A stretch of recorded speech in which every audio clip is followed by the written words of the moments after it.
Bienvenidos una vez más a el podcast Invirtiendo y Entendiendo, y esta vez tengo el gusto de platicar con Denis Iris, socio y fundador de Worter. ¿Cómo te va, Denis? Edgar, gusto en saludarte y como siempre vernos para hacer estas interesantes charlas. Saludos a tu audiencia también. Sí, qué honor, mi querido Denis. Oye, Denis, el año pasado anduviste, lo leí, en Forbes, haciendo mentoría con las 30 promesas empresariales, ¿no? El capital emprendedor en México. Así que, y el que enseña, Denis, se vuelve un referente. Me parece que es un requisito indispensable para que una persona sea un referente en cualquier industria, el poder enseñar, el capitalizar lo que aprendió. Pero bueno, hoy tú eres un referente de este negocio. Pero ¿quién era Denis Iris antes de llegar a ser el socio y además el director de Worter? Pues mira, yo ahora sí que como todo, ¿no? Comencé con un emprendimiento hace años en inteligencia artificial. Esto te platico a comienzos de este siglo, ¿no? Y imagínate, en ese entonces, pues me acercaba yo con los inversionistas, con mi proyecto aquí en México, y les comentaba, no, pues traigo este proyecto de inteligencia artificial, y todos o se burlaban o me decían, pues, ¿qué quieres construir, Terminator o qué, no? Entonces, me fue muy complicado el tema del levantamiento del capital en ese momento. También habían muy pocos fondos de capital emprendedor, también conocidos como capital de riesgo o venture capital aquí en México. No tenía la oportunidad yo de salir de aquí de México a buscar capital a Estados Unidos. Estaba todo en un prototipo, lo veníamos desarrollando con la UNAM. Total que nunca se dio ese proyecto y lo acabamos migrando a un proyecto de inteligencia de negocios aplicado a las pequeñas empresas, que de ahí es justo la base de lo que hoy en día es la primera aceleradora nuclear de empresas, ¿no? Es un concepto, es una versión, una nueva versión a la aceleradora donde no solamente es consultoría en un tema donde se fueron agregando más servicios a esta parte de inteligencia de negocios, se fue agregando tecnologías de información, procesos, capital humano, marketing, finanzas, legal, justo con el objetivo de integrarse al núcleo operativo de la empresa y ayudar al emprendedor a que se enfocara en el desarrollo y comercialización de su producto y servicio, que es lo más difícil, ¿no? Cuando uno está emprendiendo, inclusive ya empresas que llevan, dicen que quiero crecer, pero justo muchas veces uno se desenfoca por todas estas temáticas que, oye, tengo problemas en un tema legal, tengo problemas en un tema fiscal o con mi estructura tecnológica, con mi estructura de marketing. Y justo la aceleradora, pues precisamente ayuda a lograr resultados en menor tiempo, a minimizar costos operativos, a optimizar esta operación dentro de la empresa y que precisamente las empresas se vuelvan sobre todo rentables, ¿no? Porque muchas veces uno dice, voy a vender más y resulta que pues no es un tema de vender más, sino cómo optimizar tus finanzas dentro de tu empresa para que aprendas a vender con rentabilidad. Entonces, ya todo esto lo veníamos trabajando y en el Inter resulta que pues nos vamos topando que sí habían varias empresas que necesitaban cierta capitalización. Entonces, eso fue un tema muy interesante y retador, porque pues nosotros les decíamos, pues ya eres una empresa que está dando pues muy buenos resultados, estás ya volviéndote rentable, ya entendemos esa capitalización que tienes, pero pues sí hay que ir a un fondo de capital emprendedor. Entonces, nada más para que se den, poner en contexto a la audiencia el tamaño aquí en México de fondos versus Estados Unidos. Aquí en México hay menos de 100 fondos de capital emprendedor, que son estos fondos que invierten en etapas tempranas en las empresas. En Estados Unidos hay alrededor de 4,500 fondos de capital emprendedor. Cada fondo promedio tendrá 100 millones de dólares. Aquí en México, cada fondo promedio tendrá 20 millones de dólares. Inclusive en la MEXCAP, que es la Asociación Mexicana de Capital Privado, hay menos de 20 fondos de capital emprendedor, entre ellos nosotros, y que pues precisamente aquí es algo muy, muy complejo el tema de decir, oye, pues todo mundo quiere siempre capital, ¿no? De hecho, doy pláticas a los emprendedores de enfóquense en aprender a vender, porque justo si aprendes a vender con rentabilidad, no vas a necesitar capital. Pero ciertamente a veces llega ese punto donde la empresa requiere sí esa capitalización. Hace Aquí, tiempo, hace tiempo, Denis, en este mismo espacio estaba Juan Manuel Olivo, quien es el director de emisoras de la Bolsa Mexicana de Valores, y recuerdo que mencionó algo que ahorita tú retomaste, que es el poder que tiene la venta. Él decía, en algún punto de nuestra vida deberíamos de aprender a vender, sin importar a qué nos vayamos a claro, dedicar concluyendo la carrera, es importantísimo esta importantísimo. habilidad. Y saberse vender, o sea, aprender a saberse vender bien, ¿no? Porque muchas veces, fíjate, yo es algo que he descubierto con los emprendimientos, inclusive emprendimientos que traen inversiones de cientos de millones de dólares y han aprendido a vender mal, ¿no? ¿A qué me refiero? A que justo por vender fácil, por querer entrar rápido a un mercado, pues le dan en la torre a la utilidad y ¿qué requieren? Pues más capital y a veces pues ya se ven, ya como lograron esa venta, ya no pueden, ya aprendieron a vender fácil, no aprendieron a vender con precisamente una rentabilidad, pues ahora tienen todo un camino retador, o todo el tiempo que se tomaron en vender fácil, pues ahora no logran la parte de realmente lograr a vender, no difícil, sino que vendan con rentabilidad. Entonces, muchas veces justo ahí tienes cuando juntas un proyecto que sabe vender bien con rentabilidad y venture capital, éxito seguro. Todo lo contrario, que si no tienes todavía una buena rentabilidad y quieres capitalización para tu empresa, pues todavía no. Y para darnos una idea de qué tanto se ha invertido aquí en México, pues de las 5.5 millones de empresas que existen, menos del 0.001% tienen capital emprendedor aquí en México. Hablamos de menos de 500 empresas, ¿no? Entonces, justo es un número muy bajo y que muchas veces los emprendedores a veces se esperanzan a decir, sí voy a levantar capital, cuando realmente se deben de enfocar en la capitalización. Entonces, nosotros en lo que ayudamos a los emprendedores, pues es justo eso, ¿no? En darles esa operación, ayudarlos a volverse rentables, a vender, que vendan, aprendan a vender con rentabilidad. Y por otro lado, cuando encontramos estas oportunidades de negocio que sí tienen potencial de crecimiento, pues les invertimos.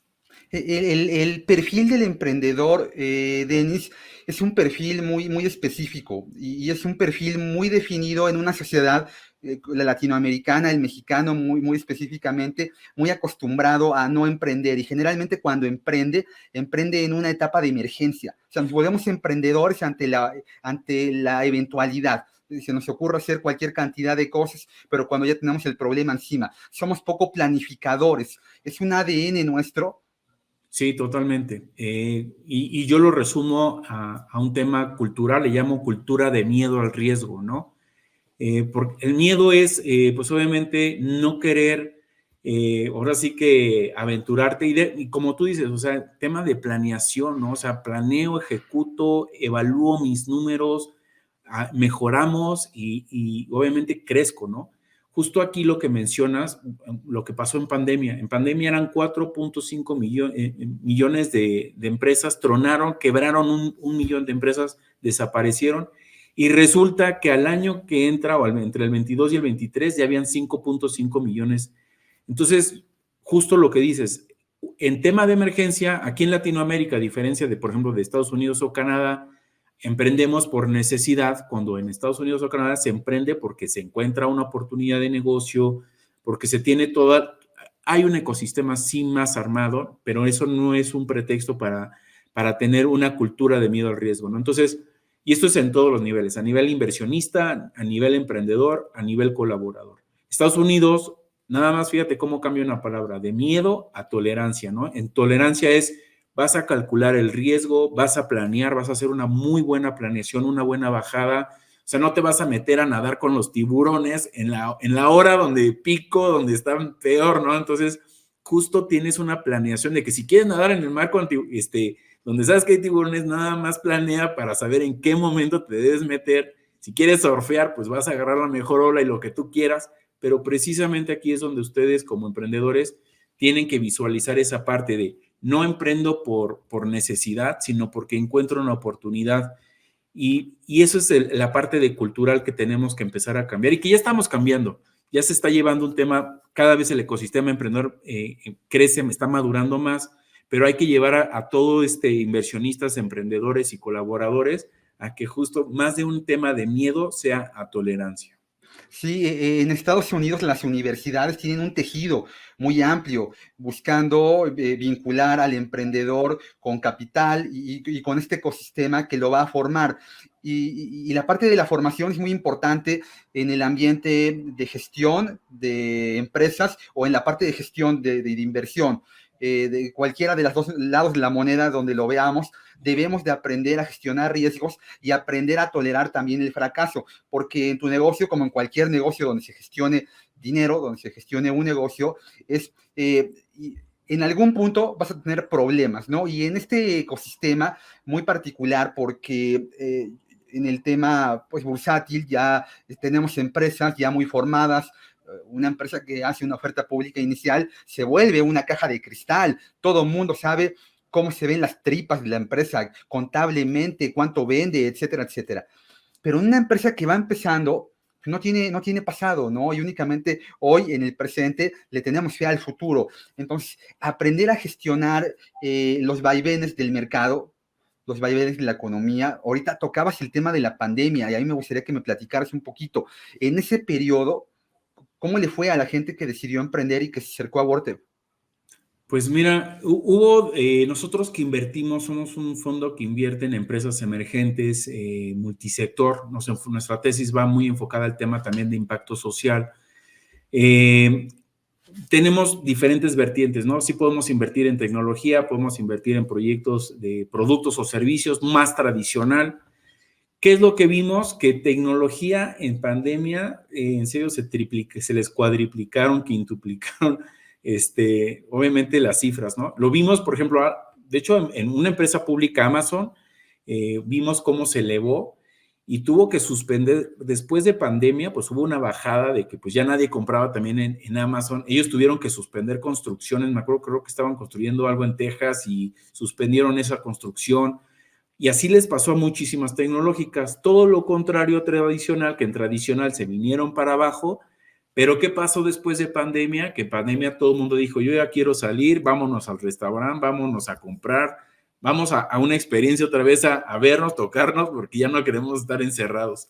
Entonces, eso es lo que pasó, lo que nosotros vimos en cómo algunos sectores crecieron, otros se cayeron, otros quedaron igualitos, no les pasó nada, sobre todo los que eran más de negocios a negocios, esos estuvieron casi igual. Entonces yo creo que en un tema de tecnología, a la tecnología le fue bien en pandemia, pero se cayó, ¿eh? Lo vi eso a nivel tanto empresas chicas como empresas grandes.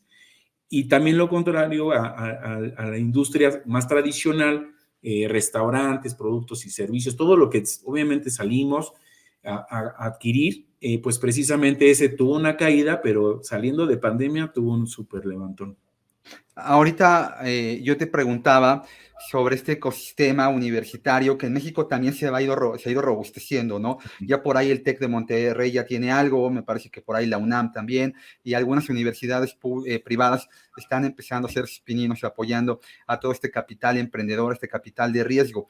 Pero bueno, ahí ya el emprendedor ya trae un poquito el bagaje, ya trae un poquito cuerda, ¿no? El emprendedor, en tu caso, viene de familia. ¿Dónde te nació la iniciativa? ¿Cómo te motivaste a irte involucrando en esto? Pues yo creo, fíjate que en mi primera, ahora sí que diría, mi primera chamba, fue El vendiendo, meme, ¿no? desde los 5 años, siempre me ha llamado mucho el tema del negocio. Mi papá, pues emprendió, mis abuelos también emprendedores. Y yo creo que no es un tema, yo creo que de sangre. De hecho, ahorita nosotros aquí en Wortep estamos impulsando internamente un modelo de emprendimiento para todos los que colaboran. Y justo yo creo que es un tema, porque muchas veces dicen, no, es que los empleados no son emprendedores. Claro que emprenden, todos emprendemos, ¿no? A nivel inversión, a nivel, si quieres ser tu propio negocio, si quieres ser autoempleado, adelante, si quieres ser empresario, si quieres de lo que tú quieras, todo tienes su palomita para emprender, ¿no? Pero aquí es lo que tú decías en un principio, cómo me vendo y es lo que obtengo, ¿no? Si en un empleo, si voy y me vendo que quiero ganar poquito, pues vas a ganar poquito. Si quieres ganar grande, adelante, ¿cuánto es lo que quieres ganar? Y decir, bueno, ¿qué tengo que hacer? Pues tengo que meterme a aprender, cursos, talleres, y eso en todos los sentidos. Yo creo que inversionistas todos tenemos que continuar. Y ahí es donde regresamos, de cultura a miedo al riesgo, no quiero aprender, no, es que eso tal vez yo no lo pueda hacer, ¿no? El que yo diga, oye, vengo de papás emprendedores, pues nada más el que trae papás emprendedores, no, claro que no. Yo te puedo decir que hoy tengo conocidos de todos los proyectos que invertimos, que hay de todo, ¿no? Hay emprendedores que vienen de algún empleo y se convirtieron en emprendedores, que no tenían nada que ver, nunca habían emprendido y trajeron la idea y dijeron, vamos a probarla y han ido creciendo, ¿no? Yo creo que todos tenemos esa oportunidad siempre y cuando no tengamos miedo a hacer lo que queramos hacer. Claro, claro. ¿Cuál fue la primera empresa que tuviste dentro de tu portafolio de negocios? Se llama Imity. Fíjate, ahí te va ese caso, es bien interesante. Son salones de eventos. Tú dirás, órale, le invirtieron a salones de eventos, ¿cómo no? Son salones de eventos donde innovaron en el servicio. Innovaron porque hicieron antro, o sea, es como si fuera una discoteca exclusiva, es privado. O sea, si tú vas a cumplir 30 años, tú dices, voy a cumplir mis 30 años, quiero ir a llevar a todos mis amigos y pues justo, ¿no? Es para ti, tienes toda la atención. Aparte, innovaron en el tema también financiero. Recordemos que este tema de innovar no es nada más en lo tecnológico, o sea, es en tu servicio, en cómo lo promueves, en cómo lo vendes, en cómo lo atiendes, todo lleva una atención. También innovaron en el tema de financiamiento, los financian los eventos. Entonces, muchas veces cuando uno llega al salón de eventos te dicen, no, pues es tanto, ¿no? Y dices, híjole, no puedo porque pues tengo también otros costos. Aquí lo que ellos hicieron pues fue justo financiarlo. Entonces, pues precisamente aquí se levantaron. Yo me acuerdo cuando este emprendedor vino conmigo, buena la idea, muy buenos vendiendo, y yo le preguntaba, oye, ¿cuántos proyectos, cuántos sucursales quisieras llegar a tener? Me dijo, no, pues yo visualizo 5, ¿no? Entonces yo le dije, no, 5, yo veo 100, ¿no? Entonces, justo ya ahorita ellos ya piensan ir a nivel internacional, y pues es un proyecto de ser muy tradicional que pues han innovado en el tema financiero, en el tema en cómo lo atienden, en cómo lo promueven. Y justo ahorita les platico de un proyecto que ustedes dirían, no, pues no tiene nada de innovación tecnológica, no, tiene toda la innovación, y hasta en cómo lo venden hay tanto detalle que ahí es precisamente que a veces los emprendedores pierden, ¿no? En lo que mencionabas, en cómo aprenden a venderle. Y justo muchos emprendedores a veces dicen, pues ya vendí esto y ya, pues hay que siga, ¿no? No hay que seguirle trabajando. Fíjate que aquí la pandemia a ellos les resultó inicialmente como un tema de crisis, porque tuvieron que cerrar, no pudieron operar. Gracias a su modelo de negocio sí siguieron recibiendo ingresos, pero al tener, ahora sí que como los diamantes, ¿no? Ya es que a presión se vuelven diamantes que vienen de ser un carbón. Justo con esa presión que tuvieron, les ayudó, pero a intensificar en cómo iban a atender a los clientes, cómo lo iban a vender, cómo lo iban a justo a llevar a un tema de promocional, a cómo podíamos adquirir mayor proyecto. Yo me acuerdo que hubo saliendo de pandemia, bueno, entrando en el 2021, pusimos una meta así que todo el mundo hubiera dicho, es una locura, ¿no? Queríamos literal multiplicar por 100 los resultados. Todo el mundo me dijo, están locos, y nos quedamos así al 5% de lograr la meta, ¿no? O sea, logramos un crecimiento súper exponencial, y pues precisamente fue de estar haciendo ese trabajo, ese labor de cómo podemos innovar el modelo de negocio. Generalmente el concepto de innovación, Denis, lo relacionamos con la tecnología, ¿no? Porque hoy las startups, y en mi sector, que es bursátil, tiene que ver mucho con innovación en sistemas, en tecnología, pero esto va más allá. Sí, justo la innovación es no solamente en el producto, ya sea un tema tecnológico, sino que también tiene una innovación, pues como te lo comento, en su producto y en servicio, ¿no? O sea, ¿cómo puedo yo innovar mi producto y servicio? ¿Cómo puedo innovar mi atención al cliente? ¿Cómo puedo innovar en cómo lo promuevo? No en caer en lo que todo el mundo hace, en cómo lo vendo, en cómo me lo pagan, ¿no? O sea, hay muchísimas cosas, y creo que ese es un tema de precisamente la innovación, es el resultado de cómo aprender a vender bien tu producto y servicio.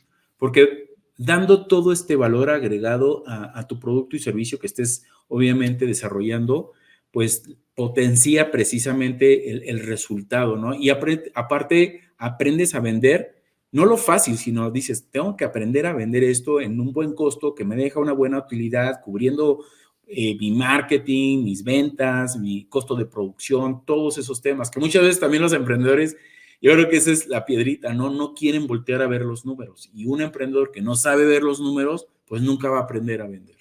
Entonces, este es el tema de la innovación.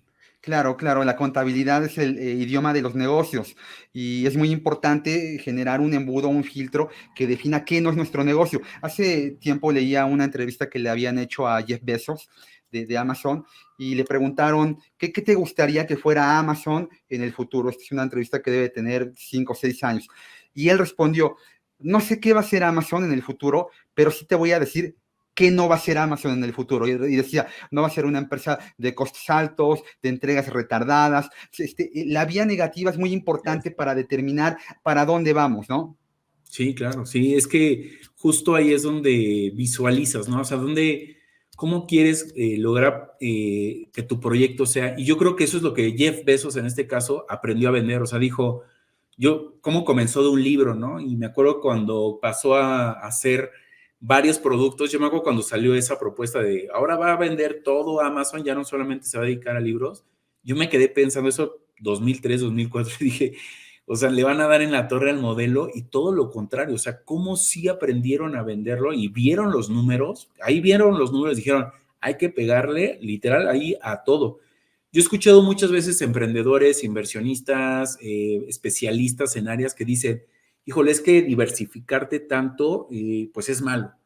Yo creo que diversificarte tanto en diferentes cosas que no tienen que ver con tu modelo de negocio, sí es malo. Pero, por ejemplo, en este caso, es una locura, pero velo así. O sea, Amazon tiene los libros, tiene todo lo que conocemos, tiene Amazon Web Services, que es toda esta infraestructura tecnológica que ya se sale, pero se sale en teoría, pero sigue aprovechando su modelo de negocio, porque ellos han de haber dicho, ¿sabes qué? Tenemos tantos servidores rentando, mejor nos conviene comprar lo nuestro y saquémosle provecho, ¿no? Es como el Kentucky Fried Chicken, el groovy que le echan al puré de papa, pues sale del sobrante, del sobrante, del sobrante del pollo. Entonces, fíjate cómo todo se monetiza, ¿no? Enriquecer el modelo de negocio. Eso es lo que yo les digo a los emprendedores, enriquece tu modelo de negocio, apréndelo a vender bien y eso te va a llevar a muy buenos resultados. Claro, y es muy importante tener atrás de toda esta experiencia que tú ya tienes, gente que te ayude, ¿no? Porque Claro. te vuelves 360 grados, ¿no? Alguien que vea la parte jurídica, alguien que vea la parte fiscal, que es generalmente donde muchas empresas yo creo que se atoran, porque debe de haber muy buenas ideas, debe de haber gente muy talentosa, debe de haber gente que sabe muy bien de su negocio, pero se les atora a alguno de estas particularidades y entonces hasta ahí llegaron. Sí, fíjate que ese punto que mencionas es bien importante porque a nivel personal, muchas veces nosotros como emprendedores caemos en el errorzazo de volvernos multitodo, ¿no? Y créanmelo, o sea, yo a veces digo, no, tengo que delegar ese trabajo porque al rato ya no me va a alcanzar el tiempo.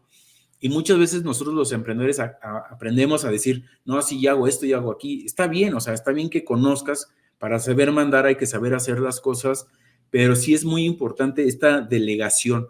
Y también a nivel empresarial, lamentablemente, yo también lo veo mucho en las empresas. A veces dicen, en vez de contratar un especialista, dicen, no, pues externo, que justo pues tiene un costo y lo ven, entre comillas, elevado ese costo, deciden, no, pues sabes qué, mejor lo traigo. Y no les funciona porque pues precisamente traer un área, no sé, por ejemplo, contable, ¿de qué te va a servir en un inicio si tu objetivo es enfocarte en la producción y comercialización de tu producto y servicio en ciertas etapas de la empresa que no conviene? Porque ahí viene el tema de, oye, ¿quién te va a supervisar esta persona? Tú no eres contador, ¿no? O sea, tú no lo vas a poder supervisar porque tú no sabes. Justo lo que te vende a veces una empresa de un servicio externo, pues te ayuda a no solamente que logres un resultado en menor tiempo, a que obviamente mejores tu operación y tú te concentres en lo que realmente es importante. Fíjate que ese tema de publicidad, después de pandemia, hubo mucho tema de, todo el mundo hacía digital, ¿no? Todo el mundo hacía marketing digital. Y yo ya lo veía desde antes como muchas empresas cambiaban su modelo de negocio, o sea, se dedicaban a hacer botas y acababan haciendo marketing digital. Y yo decía, pero ¿en qué momento te volviste especialista de marketing digital? Si eras, o sea, si eras un experto con las botas y tenías su potencial, ¿no? Creo que ese es uno de los errores que los emprendedores tenemos mucho. Y si mantenemos ese enfoque en lo que, como tú dices, ¿no? Jeff Bezos decía, sé lo que no voy a hacer, pues él decía, yo no voy a convertirme en esto, ¿no? Entonces, justo uno como emprendedor es, yo no me voy a convertir en abogado o en contador o en publicista, sino me voy a enfocar en saber producir mis botas, ¿no? Es uno de las causas de todos de las caídas de los emprendimientos. Sí, sí, sí. Ahorita que tocabas el tema de lo que no hay que hacer y de gestionar riesgos, pensaba yo en lo que Xerox hizo cuando empezó a vender sus primeras fotocopiadoras. La primera feria en la que llevan una de esas fotocopiadoras, me parece que fue en Londres, la prenden y se quema, o sea, terrible. Y entonces, a partir de ahí, lo que decidieron hacer no fue ya no venderlas. En lo que arreglaban el problema, te vendían la fotocopiadora y te vendían un extinguidor. ¿No? Entonces, el hecho de que tú tengas un fracaso no significa, o un problema, o como tú lo quieras ver, no significa que tengas que decir hasta aquí llegue. Me parece que el emprendedor debe de ser muy necio, debe ser muy terco, ¿no? Cultura de tolerancia al riesgo. Y fíjate que también tengo dos historias bien interesantes. Una de Bill Gates, que está, no sé si habrás visto esa, lo están entrevistando en vivo, va a presentar creo que Windows Claro, 3.1 se le pone la pantalla. y se le pone la pantalla azul. Y él no se frenó, o sea, él lo agarra y y bueno, tenemos ahí unas contratiempos, ¿no? Y otro, fíjate que yo creo que ese está bien interesante, el de Steve Jobs, cuando estaba sacando la primera versión del iPhone, el iPhone que traían, su sistema operativo no funcionaba bien, era muy lento. Entonces, pues obviamente él necesitaba capitalizar la empresa para meterle inversión y poder mejorar el procesador que traía en ese entonces. Entonces, lo que hacía es que en la presentación del iPhone agarraba uno y decía, no, pues miren, y hace esto y lo dejaba y agarraba después otro que no se traba. O sea, agarraba siempre uno que estuviera sin hacer nada. Justo eso es lo que como emprendedores tenemos que aprender a vender bien, ¿no? O sea, sí podemos tener un reto, pero dentro de ese reto hay oportunidades muy grandes que si aprendemos, que precisamente viene de este tema de, es que ya todo el mundo me dijo que no, ¿no? Muchas veces yo escucho eso, es que me dicen que no, que es muy difícil, que ahí es, a ver, ¿por qué te dicen que no? Ahí están esas minas de oro. Eso es clave para los emprendimientos. Seguramente en toda tu formación profesional como emprendedor y como gestor de emprendedores, te has encontrado con retos y luego oportunidades fantásticas. ¿Cuál consideras tú que fue la empresa que mayor reto te presentó? Todas. Cada una tiene su Todas particularidad, tienen ¿no? retos. Sí. Fíjate que yo escuchaba a un inversionista de un fondo muy grande allá en Estados Unidos, en un podcast, él fue soldado en la guerra de Vietnam y mencionaba que invertir en Venture Capital, pues es como estar en la guerra. Dice que él cuando era soldado era tener cuidado hacia el frente, hacia atrás, hacia lados, hacia todos lados, ¿no? Y me acuerdo cuando lo escuché y decía, ay, no, pues no, ni que fuera tan alarmante, ¿no? No, te puedo decir que eso lo escuché hace años, ya después de años, te puedo decir que sí, definitivamente esa es la situación. Obviamente nosotros con el fondo y con la aceleradora, pues hemos aprendido, o sea, vas aprendiendo a cómo ayudar a guiar al emprendedor, ¿no? O sea, porque esto es una guía, ¿no? Es como un coacheo, no puedes decirle, ay, pégale facilito a la pelota, ¿no? No, sino pégale fuerte. Yo creo que la experiencia que nosotros tenemos por medio de la aceleradora nuclear, que no solamente es con los emprendimientos de inversión, sino también con clientes externos, pues nos da muchísima práctica a también entender cómo ir mejorando todo el proceso, ¿no? Tanto para inversiones como para externos. Pero fíjate, te voy a comentar los tres principales problemas que yo he encontrado con los emprendedores. El primero es que no ejecuten, o sea, traigan la idea y te digan, no, la idea es súper increíble. Hay muchísimo emprendedor así y no ejecuta, no le ejecuta. O sea, no lo planea, no ejecuta, no hace nada. Entonces, eso es una problemática. El segundo es que no logra el resultado. Si no logra el resultado es porque no está viendo sus números, y al no ver sus números, pues no ve cómo mejorar precisamente toda esa ejecución que está teniendo. Y el tercer problema, yo creo que es el más fuerte que hemos tenido, es el tema de la colaboración. Porque puedes tener muy buena ejecución, muy buenos resultados, empiezas a crecer, y muchas veces los emprendedores empiezan a viciarse con, ya soy Dios, ¿no? Yo ya logré, ya estoy prácticamente en Wall Street cotizando mi empresa. Creo que ese es un tema muy importante a los emprendedores, mantener esa humildad siempre, ¿no? Hasta cuando llegues a niveles como Elon Musk, Jeff Bezos, siempre mantener esa humildad, porque esa humildad pues te va a permitir estar conectado con quienes creyeron en ti, tus clientes, tus inversionistas, tus colaboradores. Es bien importante mantener esa colaboración, ¿no? Y para tener esa colaboración, pues tienes que mantenerte humilde, sencillo, mantenerte abierto, porque pues justo eso, yo he visto cómo emprendimientos se caen, o sea, de inversiones gigantescas, no solamente con nosotros, sino con otros fondos, mucho más, inversiones de miles de millones, que precisamente el colaborador se perdió. Ahí tenemos el caso de WeWork, que el emprendedor se perdió, y yo creo que tenía mucho potencial ese proyecto, pero falta de esa colaboración a nivel inversionista, a nivel con sus propios colaboradores, con sus clientes, y se pierde y pues lleva a proyectos a fracasos. Ahorita que hablabas de WeWork, pensaba yo en estos volúmenes, son empresas muy grandes generalmente, que se vuelven visibles generalmente cuando ya cotizan en el mercado de valores o cuando pues ya están en todas partes. Yo me acuerdo que la primera vez que escuché de capital emprendedor, capital de riesgo, Denis, fue en la película de Mujer Bonita. Richard Gere, cuando le está explicando a Julia Roberts a qué se Claro, dedicaba, ella le pregunta, oye, pues ¿tú a qué te dedicas? Están creo que ya en el hotel, y él le dice, yo me dedico a comprar empresas. Y dije, ¿quién se dedica a comprar empresas? Y luego ya durante toda la trama pues te das cuenta de que él va comprando empresas, algunas ya más hechas, otras más chiquitas, las desarma, etcétera, ¿no? Las evoluciona.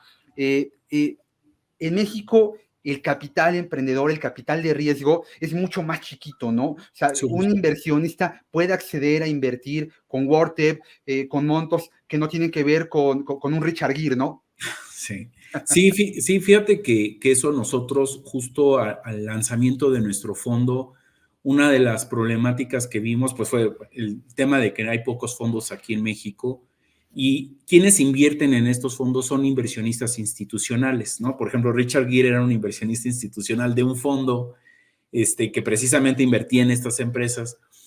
Y aquí en México, pues los inversionistas institucionales, que pueden ser aseguradoras, afores, family offices, pues ellos, sus estrategias de inversión pues van más visualizados a mercados de capitales. Realmente aquí la estrategia de inversión de capital emprendedor en México es muy pequeña. O sea, inversionistas institucionales es muy chiquita, por eso no crece.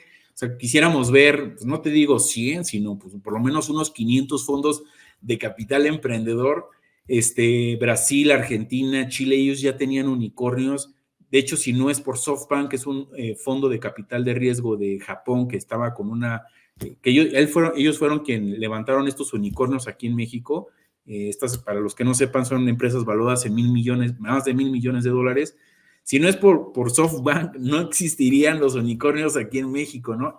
Claro, GBM, Kavak, ¿y quién más será? Clip, entre otros, ¿no? Story, creo que no me acuerdo que se llama así, Story, y justo estos proyectos, de estos nuevos unicornios que hay ahorita mexicanos, pues tuvieron que venir fondos de fuera de México a hacerlo. Entonces nosotros, en esa visualización, en ese aterrizaje, porque hay que verlo también, ¿no? O sea, en México es diferente emprender que en Estados Unidos, bien lo mencionabas, ¿no? Las universidades, el ecosistema está súper estructurado en Estados Unidos, incubadoras, aceleradoras, fondos de capital emprendedor, programas de gobierno, programas institucionales. Es más, las mismas universidades tienen sus propios fondos. Aquí en México nada más el TEC de Monterrey lo tiene. Entonces, dijimos, hay un ecosistema muy chico todavía en México, que justo ayuda el tema del emprendimiento. Y también eso pues conlleva a los inversionistas, ¿no? Que no se tenga ese empuje que quisiéramos. Nosotros lo que hicimos fue aperturar al inversionista individual con montos pues muy bajos para poder invertir. Cabe mencionar que los fondos usualmente siempre son con tickets de inversión de arriba de 50,000, 100,000 dólares. Nosotros lo hicimos aquí con un ticket de 500 dólares, 10,000 pesos mexicanos. Dijimos, vamos a hacerlo así, vamos a dejarlo aperturado al inversionista individual. Y también cambiamos el mecanismo de inversión, de que fuera, en vez de, usualmente los fondos, todos los fondos de capital privado, pues dan rendimientos a partir de 5 hasta 10 años. Nosotros dijimos, no, aquí en México un inversionista jamás quisiera invertir a esos, ni los institucionales, o sea, son muy pocos los institucionales que quieren poner su dinero a esos plazos. Entonces nosotros dijimos, vamos a hacerlo más corto para que precisamente la inversión, que es un año, que precisamente aquí el inversionista quiera ver, o sea, se interese por invertir en capital emprendedor. Y vamos un paso más atrás. Yo siempre les digo a los inversionistas, es que lamentablemente a todos los niveles de inversionistas, ya seas individual o institucional, lamentablemente aquí en México tú dices, híjole, llega conmigo un proyecto de emprendedor y ya le estás diciendo cuándo me garantizas, cuándo me vas a pagar. Entonces, es una problemática tanto para los fondos como para los emprendimientos. Entonces, todo este modelo precisamente lleva a que nosotros, pues obviamente hacemos buenas inversiones, las colocamos bien, pero también las ayudamos en la operación. Y de esto ayudamos a que el emprendedor, lo mismo, se enfoque en el desarrollo y comercialización de su producto o servicio. ¿Qué tipo de inversionista debería de poner dinero en un fondo de capital privado? Pues mira, yo creo que las Afores aquí en México, si invirtieran un porcentaje chiquito, o sea, catapultamos Claro. justo el ecosistema emprendedor mexicano. O sea, porque hay muy buenos fondos que han tenido muy buenos resultados, que han llevado empresas, pues obviamente son chicos, pero ¿qué pasa mira, el otro día me preguntaban, oye, México, ¿cómo lo visualizaríamos a diferencia de Estados Unidos? ¿En qué año estamos, no? Y yo les decía, antes de 1970. ¿Qué sucedió en 1970 en Estados Unidos cuando la industria de capital privado estaba comenzando? Un secretario de Economía salió y dijo, ahí están los fondos no hicieron regulación, no hicieron nada, meramente fue un llamado a los inversionistas y les dijeron, ahí están los fondos de capital privado, pues quieran, inviertan, ¿no? Y de ahí, pues un levantón que tuvo la industria. Aquí en México, pues no, o sea, son habrán 350 fondos en total de todas las estrategias. Recordemos que pues no es solamente de la estrategia de capital de riesgo, ahí está la estrategia de capital de crecimiento, crédito privado, bienes raíces e infraestructura y energía. Y justo estas estrategias, pues la más chiquita es la de capital de riesgo, la más chiquita de todas, ¿no? Entonces, justo, pues, yo creo que si las Afores, que es un inversionista institucional, aseguradoras, corporativos, creyeran más en el ecosistema emprendedor, pues derivaría como un efecto dominó, ¿no? Más desarrollo de fondos de inversión. Esta industria es un tema de súper colaboración, porque pues no solamente yo es que invierten en un proyecto, sino que vienen más fondos, invierten adicional en el proyecto, ¿no? Entonces, creo que aquí en México viene una etapa muy interesante. La Mexcap ha hecho muy buen trabajo. Se está haciendo muchísimos proyectos para que precisamente detonemos este ecosistema a nivel inversión institucional. Y pues nosotros estamos haciendo también el llamado a inversionistas individuales que pueden participar, ¿no? No solamente está cerrado al institucional, sino ya hay una apertura para el individual. Y como inversionista patrimonial, ¿cuál sería el perfil de una persona que sí debería de tener algo de su patrimonio diversificado en un portafolio de empresas de capital de riesgo? Pues yo considero que es que tenemos todos los perfiles, ¿no? O sea, yo creo que hasta patrimonial, yo creo que por volúmenes de inversión, mira, yo te puedo decir muchos ejemplos, por ejemplo, family offices, que yo he visto sus portafolios, cómo tienen en porcentajes. Realmente de los porcentajes para capital de riesgo aquí en México viene siendo entre un 5, híjole, yo creo que si te digo 10%, ya me extralimité, ¿no? O sea, yo creo que el 5% es el límite. Pero fíjate, todo lo contrario en Estados Unidos, los endowments, los fondos de las universidades, tienen porcentajes altísimos en capital de riesgo, ¿no? Corporativos, institucionales, tienen porcentajes muy altos en capital de riesgo. ¿Por qué? porque realmente una de las mejores, ahora sí que de las opciones para invertir en este tema de inversiones alternativas, que le llaman, pues es la categoría, la estrategia de capital de riesgo, ¿no? Está por arriba de bienes raíces, está por arriba de capital de crecimiento, crédito privado, ¿no? Este año y justo después del 2022, que hubo un boom otra vez en capital de riesgo, pues ahorita hay muchos temas como todo, ¿no? Geopolíticos, económicos, de todo tipo, que sí hubo una contracción en las inversiones, ¿no? Pero ahorita yo creo que saliendo de este año de elecciones que tanto tenemos aquí en México como en Estados Unidos, pues yo sí visualizaría que pues obviamente sí viene una inyección bien interesante aquí en México y entonces pues lo que quieren todos los inversionistas es encontrar oportunidades. Taleb, Nassim Taleb, empoderó mucho este concepto del skin in the game, el juégate el pellejo, arriesga la piel. Dice que a la gente no hay que preguntarle cómo diversificar su portafolio de inversión, cómo invertir. Pregúntale a la gente cómo está invertida. En tu caso es algo parecido, ¿no? O sea, tú eres una persona que cree en su proyecto, que cree en los proyectos que gestiona, que coachea, que asesora, y me imagino que una parte de tu portafolio de inversión personal, patrimonial, debe de estar ahí, ¿no? Sí, fíjate, algo bien interesante. El otro día justo me acordaba de un libro de El inversionista inteligente de Benjamin Graham. Hay un capítulo bien interesante que me llamó la atención, que justo, obviamente, todo su análisis es en mercados públicos. Y él dice, es que tú tienes que invertir, o sea, si no analizas financieramente un proyecto, pues no le inviertas, ¿no? Y Warren Buffett lo dice, no inviertas si no tienes un análisis financiero. El que invierte por emoción está pero frito. Fíjate que me quedé pensando en eso, me lo volví a topar y ahora me hizo resonancia y dije, pero es que en Venture Capital, pues sí entra el tema, o sea, literal, entra el tema de la emoción.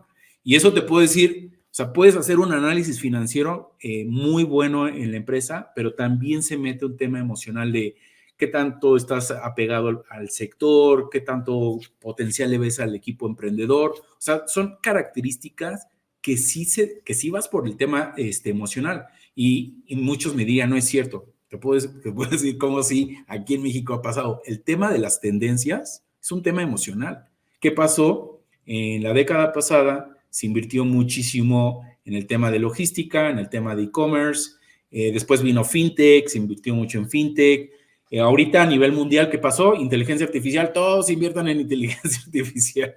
Entonces, eso, la tendencia, o sea, te puedo decir que no solamente aquí en México, sino en el mundo, invertir en Venture Capital, por más que hagas un análisis financiero, también tiene que ser un tema ahí sí de emoción, de qué tanto potencial le ves al proyecto. Es una realidad del Venture Capital y que muchas veces los emprendedores, los inversionistas, perdón, ahí ven, lo confunden. Dicen, no, pues es que tengo, a ver, los números, ¿no? Y yo lo veo con los institucionales aquí en México que dicen, pues a ver, enséñenme cuáles son los éxitos aquí en México. No, pues espérate, apenas la industria es muy nueva, llevará no más de 20 años, realmente la cantidad de fondos son pequeños, la cantidad de proyectos son pequeños, pero ahí vamos, o sea, ya por lo menos ahorita ya llegaron proyectos a ser unicornios. Ahorita lo que esperamos es que justo proyectos empiecen a cotizar en bolsa, a tener adquisiciones por que otras empresas los adquieran, que eso ya ha pasado, pero que justo el inversionista debe de empezar a creer en esta estrategia, ¿no? Que justo muchas veces dice, no, yo no le entro a Venture Capital siendo institucional, ¿no? Que en Estados Unidos es todo lo contrario. Sí, y a Cultura de ti tolerancia al riesgo. muy poca. ¿Y a ti qué sector te llama la atención? Pues mira, ahora sí que mi formación, mi base de emprendimiento por donde comenzó todo esto, pues siempre ha sido la tecnología. Siempre he visto el tema de inteligencia artificial y mira que se tardaron porque ya lo tenían ahí Sí, encerrado. sí, lo mencionabas, tú hace 10 años ya estabas pensando en eso, ¿no? Sí, ya teníamos, te platico 2005, 2006, que ya veníamos trabajando en esto y justo hasta ahorita, hasta el 2023, vimos este levantamiento, ¿no? Yo creo que tecnologías es algo que siempre, y es uno de los sectores que mayor crecimiento tiene, pero yo tengo una teoría, les voy a compartir esa teoría. La teoría de, a principios de este siglo, pues vino esta revolución tecnológica, obviamente vino el Internet, ahorita estamos viendo el tema de inteligencia artificial, pero creo que viene ahorita una contrarrevolución tecnológica. ¿Por qué? Hace 15 años, por ejemplo, en el tema de marketing, que es muy conocido en el sector, pues antes había no más de 1,000, 2,000 aplicaciones, cuando mucho. Esto les platico 2005. Ahorita tenemos más de 500,000 de aplicaciones para cualquier tipo de cosa que tú quieras, mailing, redes sociales, cómo utilizar tus redes sociales. O sea, hay tanta aplicación que ya está desbordado. Y no solamente en ese tema, o sea, veámoslo en inteligencia artificial. Cada día salen, yo creo que 1,000 nuevas empresas de inteligencia artificial. ¿Qué sucede? A tanta tecnología también hay mucho desenfoque y dices, ¿a cuál es la buena? ¿No? Ahorita, por ejemplo, ChatGPT, y al rato va a salir otra, y al rato otra, y como ya vimos que ahorita se pelearon, ahorita ya viene Copilot de Microsoft. Entonces, ¿qué sucede? Y lo vimos con la pandemia, todo fue digital, todo se volvió digital, pero ahorita viene una contrarrevolución en la parte tecnológica. Se ha dejado mucho de lado y creo que se está empezando a retomar, pues también sectores tradicionales, ¿no? Creo que, por ejemplo, el tema de agricultura hoy en día, si tú dices, por ejemplo, yo te digo impacto social, a mí me tocó una vez un inversionista que me dijo, oye, ¿eso deja dinero? Digo, no, o sea, es tremendo si lo vemos a nivel de impacto social, porque no quiere decir que vamos a hacer una caridad, ¿no? Estamos buscando proyectos que tengan un impacto social, pero que justo tengan un modelo de negocio que tenga un potencial de crecimiento enorme. Agricultura es un nicho, una industria que si bien la vemos aquí en México, yo creo que ahorita está olvidada, o sea, nadie la voltea a ver, ni a nivel gubernamental ni privado. Entonces, hay tanta oportunidad ahí en tecnologías, en muchas aplicaciones. Vemos que ahorita con la guerra que pasó entre el conflicto en Ucrania y Rusia, hubo problemas de fertilizantes a nivel mundial, que justo hay tantos en universidad investigadores que están desarrollando proyectos en cómo mejorar los fertilizantes. O sea, hay muchísimo. Aquí en México hay mucho. Lo que no hay es precisamente esta capitalización hacia los proyectos que precisamente ayuden pues a levantarlos, ¿no? Y que muchas veces también hay que visualizar que yo les digo, oye, pues aprende a vender tu producto, sí, pero por ejemplo, hay temas a veces, sobre todo en agricultura, en tecnología, en el tema de salud, que sí necesitas una inversión inicial para poder, pues obviamente, llegar. Google, Amazon, o sea, su inversión fue inicial, tardaron en vender. Es más, por ejemplo, Facebook tardó en encontrar su modelo de negocio, llegaron a cotizar en bolsa, traían pérdidas, creo que Amazon traía una pérdida de 3,000 millones de dólares. Obviamente, atrás traía un respaldo financiero de 8,000 millones, pero ese es el objetivo de Venture Capital, ¿no? Respaldar esas ideas que tienen un potencial de rentabilidad enorme, pero que precisamente muchas veces nadie las quiere voltear a ver. Entonces, yo creo que el sector tradicional viene ahorita, a diferencia del tecnológico, aunque sí trae un tema y siempre va a ser uno de los sectores, yo creo que con mejores crecimientos, pero el tradicional, yo creo que ahí hay muchísima oportunidad, que si bien nadie lo pela, ahí es cuando nadie habla de eso, es que ahí está la oportunidad tremenda. El emprendedor en México, Denis, ve al mercado de valores como el último paso a dar cuando echa a andar una empresa o no lo considera. No lo Dice, voy a considera. echar a andar mi empresa y un día me voy a hacer millonario, yo la voy a tener, va a ser una empresa familiar. La mayoría de empresas en el país son Son familiares. familiares. Tenemos un Sí, potencial gigantesco en la bolsa, hay 145, bueno, a partir del día de hoy 146, porque el América ya cotiza en sí, el mercado de valores mexicano, así saben qué día se grabó este programa. Entonces, el emprendedor mexicano ve al mercado de capitales, al mercado bursátil, como la cereza del pastel de su trabajo de emprendimiento. No creo que ahorita, yo creo que ahorita una de las problemáticas que justo ve el emprendedor cuando necesita capitalización es financiamiento bancario. O sea, se van a financiamiento bancario, dicen, necesito crédito. Y muchas veces se puede caer que si no traes bien bajados tus números, te metes en la carrera de la rata y vas a trabajar para el banco y ni creces y te dedicas a pagar créditos, ¿no? Eso muchas veces pasa con los emprendedores. Yo creo que justo viene esta cultura de tolerancia al riesgo. Yo me he topado en universidades aquí en México que lamentablemente los emprendedores que traen estos proyectos con un potencial, o sea, son grandes oportunidades. Y yo les pregunto, oigan, les platico sobre la industria de capital privado, lo que hace el capital de riesgo, que invierte en etapas tempranas. Le digo, ¿los conocían? Me dicen, no, nunca habíamos escuchado de ello. Yo creo que falta mucho es la cultura de tolerancia al riesgo, ¿no? O sea, para poder emprender también debes de conocer qué opciones de inversión y que justo yo les pregunto, ¿tú sabes cuál es el mejor tiempo para levantar capital, ya sea vendiendo o levantar capital para una empresa? En materia del ciclo económico o En toda la vida de la empresa. al principio, sí, como lo que le eches a andar, ¿no? Fíjate que justo una vez, y le acabo de leer hace poquito, es siempre. O sea, el emprendedor siempre tiene que estar visualizando cómo levantar capital.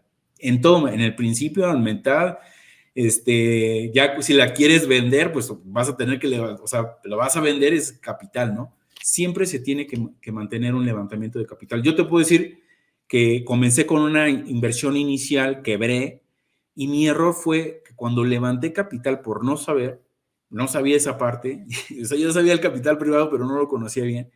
Yo debí de continuar levantando capital, ¿no? Porque era proyecto de inteligencia artificial. Y entonces pues yo dije, no, pues el capital lo va a tener y con las ventas, no, nunca. O sea, era un proyecto de tecnología que requería muchísima inversión. Siempre los de Venture Capital dicen, ¿cuánto quieres? No, pues tanto, pues, ¿y en cuánto tiempo lo vas a tener? No, pues en tanto tiempo. Venture Capital siempre dice, duplica lo que necesita o hasta triplícalo tanto en dinero como en tiempo, ¿no? Porque los emprendimientos son así, o sea, el emprendedor se va a topar con problemas que le van a costar dinero, que le van a costar tiempo y que justo hacia allá lo va a tener que llevar. Claro, no es una carrera de velocidad, es un maratón. Es un maratón. Ya, ya, ya. En la vida de las personas, Denis, nos suele marcar otra persona, un individuo, un evento o un libro. ¿A ti qué te marcó como emprendedor? Híjole, los trancazos. Evento. Creo Es que, de donde más creo, aprende uno, ¿no? sí, Es que, a ver, el capitán de barco, cuando no hay tormenta, pues hasta tú y yo agarramos un timón y un barquito lo llevamos del punto A al punto B, pero cuando llega la tormenta es cuando se ve quién es capitán, ¿no? claro, yo creo que la quiebra que tuve de la empresa, fue horrible, o sea, yo me acuerdo que después lo leía en otros libros y decía, no, pues es que te levantas como bebé, y yo decía, ¿cómo como llorar cada tres minutos, ya ni siquiera 3 horas, ¿no? Cada 3 minutos. Yo creo que sí, porque pues es un tema donde te destroza, o sea, todo el mundo se te va encima, ¿no? O sea, y me acuerdo de una plática de Stanford que daban sobre esta plática, yo no me acuerdo, el libro se llama Plan B, ya no me acuerdo del autor, que él es el que daba la charla, y él mencionaba, ¿no? Que cuál es la diferencia entre Silicon Valley y el resto del mundo. Yo creo que ya ahorita pues, es una plática del 1999-2000, que él mencionaba que el entrar en cualquier oficina en Silicon Valley era lo mismo en todo el mundo, pero que cuál era el diferenciador.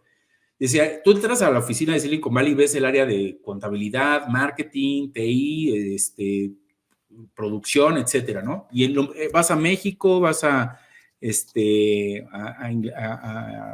Inglaterra, cualquier país. Es lo mismo entonces, pero ¿cuál es la diferencia? Que si tú quiebras en Silicon Valley, lo ven como un superactivo. En cambio, en el resto del mundo, lo ven como ni te quieren tocar, ¿no? O sea, yo me acuerdo, yo me sentía así mañana de aquí, todo el mundo me decía, no, tú, y yo decía, híjole, hasta que capté que dije, pues es que está bien fácil decir, ole, ole, pero pues bájate a torear al toro y no es lo mismo. Entonces, me dio mucha fortaleza, o sea, crecí mucho, me fortalecí de la nada, dije, yo no sé cómo salgo, yo me acuerdo que a mi inversionista le dije, yo no sé cómo levanto esto, pero lo vuelvo a levantar. Y justo esto te da muchísima resiliencia, o sea, todo, porque siempre, o sea, a mí me preguntaban el otro día, oye, ¿y cuándo se acaban cuándo hay problemas en la empresa? Le digo, siempre hay problemas, o sea, por todos lados lo que les decía de este inversionista que era como un soldado bueno, que era un soldado de Vietnam, por todos lados siempre vienen problemas. Yo creo que es un doctorado de crisis que tenemos ya de nosotros de cómo llevarlas a cabo, que si no es la pandemia, es un tema económico, un tema interno, un tema operativo, un tema financiero, un tema de todo legal, híjole, yo creo que por todos lados te llegan, Pero ese es el tema de emprender, ¿no? O sea, y que justo aquí uno como se vuelve fuerte, se vuelve resiliente a todos los retos y no los ve como, no le pone pretexto, no le pone, sino le ve esto, solución tras solución tras solución. Ese es cuando se vuelve uno muy bueno emprendedor, ¿no? Al principio siempre va a haber miedos, es una realidad, pero justo el camino al éxito es ir de fracaso en fracaso sin desesperarse. Claro, claro. Este podcast está muy vinculado a generarle al inversionista herramientas que le permitan tomar mejores decisiones de gestión patrimonial. ¿Qué le dirías a un inversionista que tiene la inquietud, la iniciativa, pero todavía a lo mejor no se anima a invertir, a poner dinero en este tipo de fondos de capital privado? Pues mira, yo creo que lo primero es analizar el potencial que se tiene dentro de la industria, o sea, de la estrategia de capital emprendedor. Y esto es tanto para inversionistas institucionales como individuales, ¿no? O patrimoniales. Justo yo creo que es muy importante visualizar los resultados que se han tenido, porque muchas veces es esa parte, ¿no? O sea, todos los fondos de Venture Capital, todos tienen una tesis de inversión diferente una de la otra, ¿no? Yo invierto en impacto social, el otro invierte en tecnologías de información enfocado en financiero, el otro invierte en salud, en tecnologías, el otro invierte en etapas más grandes, pues hay diferente tipo, ¿no? Yo creo que es importante conocer el tipo de el fondo, conocer a los, obviamente a quienes gestionan los fondos, conocer cuáles han sido sus resultados, porque todos llevan un proyecto, o sea, todos llevan ya un portafolio de proyectos. Te puedo decir que hay muchos fondos que todavía no logran ese resultado, que todavía las empresas no es de la noche a la mañana, lleva años, ¿no? O sea, esto conlleva mucho tiempo de trabajo y esfuerzo y hay que visualizarlo así. Entonces, yo creo que cómo va el fondo, que obviamente análisis de toda la información que presente y en todas las industrias, o sea, no te puedo decir que no nada más en la industria de inversiones alternativas, también mercado de público, hay que estudiar bien las empresas, en bienes raíces, pues lo mismo, o sea, dices, quiero invertir en esta casa que está en esta ubicación, o sea, todo siempre se tiene que estudiar. Yo creo que el error que siempre lleva el inversionista es dejarse llevar por un impulso de un comentario de otras personas que justo nunca, yo he conocido inversionistas que le digo, oye, ¿tú conocías eso? ¿Te metiste a verlo? No, pues es que nada más porque lo escuché de un youtuber o lo escuché de un amigo. Y yo digo, bueno, pues es que ahí sí, justo yo creo que ese es el peor error. ¿Qué es cultura de miedo al riesgo? Realmente el miedo es no querer aprender. Tolerancia es calcular bien, pero pues tienes que conocer. Claro, en base al conocimiento, ¿no? Estando en España, fíjate que tuve la oportunidad de estar en un evento donde había gente vinculada a la gestión de fondos de inversión, no de capital, sino fondos de inversión bursátiles. Y me pareció muy interesante ver que allá para el inversionista es muy importante conocer al gestor del fondo. Aquí en México, ¿qué te vende? Pues te vende la marca. A la gente no le interesa cuál es la filosofía de inversión del gestor del fondo de renta variable vinculado al sector tecnológico norteamericano. Le da igual, es un fondo que tiene, por decir un nombre, ¿no? BBVA o Santander o Scotia, quien tú le digas, ¿no? Si la gente compra la marca, ¿no? La marca te respalda. Pero en el momento de gestionar el activo, tu dinero, tu patrimonio, es muy importante esto que tú decías, ¿no? Entender cuál es la filosofía de la persona que está manejando mi dinero, Claro. ¿no? ¿Por qué decidió comprar este tipo de instrumento? ¿Por qué decidió comprarlo en este momento? ¿Por qué decidió venderlo? El inversionista mexicano se involucra muy poco con la filosofía del gestor. En este caso, pues saben que Dennis tiene una empresa que se llama Wortev, y listo, Wortev es un buen fondo de capital privado, pero ¿quién es Dennis, no? O sea, ¿por qué tomó las decisiones que tomó para comprar X o Y empresa? ¿Cuál es la filosofía o cómo llegó a tener esta filosofía? Me parece muy interesante. Se ha ido una hora rapidísimo, Dennis, y yo creo que nos podríamos aventar mucho tiempo más, pero ya para concluir episodio y todos los demás que hemos hecho, siempre concluyo preguntándole a nuestro invitado qué libros lo han marcado de forma profesional, que le hayan dejado algo en la manera en la que realiza su trabajo. Híjole, bueno, en el tema de inversiones, totalmente recomiendo el del inversionista inteligente de Benjamin Graham. Yo creo que todos los libros relacionados a lo que viene, y de ahí de bajada, ¿no? Porque Benjamin Graham fue el mentor de Warren Buffett, ¿no? Y Warren Buffett tiene también otros libros que, o sea, yo ahí, la verdad, yo creo que mi inversionista que más admiro a título personal, él critica mucho la industria de capital privado, porque pues él se mueve en comprar las empresas y obviamente genera, pues, creo que la acción más elevada que existe, ¿no? Entonces, justo hay una estrategia ahí que funciona, pero que, como mencionabas, ¿no? O sea, creo que el tema de nunca querer investigar, miedo al riesgo, uno se va con lo que hay. Yo creo que ese libro para el tema de inversión, para el tema de emprendimiento, creo que The Hard Things, About Hard Things, por acá lo tengo, este es de Ben Horowitz, muy bueno para los emprendedores de todo tipo, tecnología, muy bueno. Ben Horowitz viene precisamente, trae una historia muy buena en este libro que habla de un emprendimiento que tuvo con el fundador de Netscape, que fue uno de los primeros navegadores. Y justo aquí es una historia de crisis tras crisis tras crisis y cómo salió adelante. Hoy tienen un fondo de capital de riesgo, uno de los más importantes de Estados Unidos, del mundo, y que justo pues aquí es una lección tanto para emprendedores como también para inversionistas para comprender qué es emprender. Increíble, pues ahí están las recomendaciones. Ya sabe la gente que tiene que ir a comprar a la librería o pedirlo por Amazon, ¿no?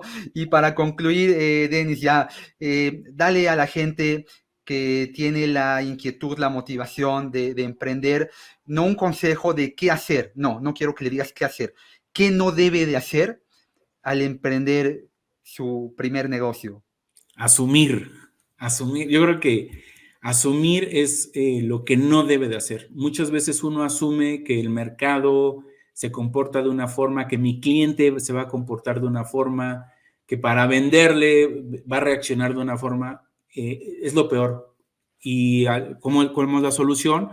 Ve, sal y hazlo, o sea, practica. O sea, si tú asumes que tu cliente es así y no le sales a vender porque asumiste, pues obviamente no tienes una práctica. O sea, yo creo que ese es el peor problema de cualquier emprendedor, asumir.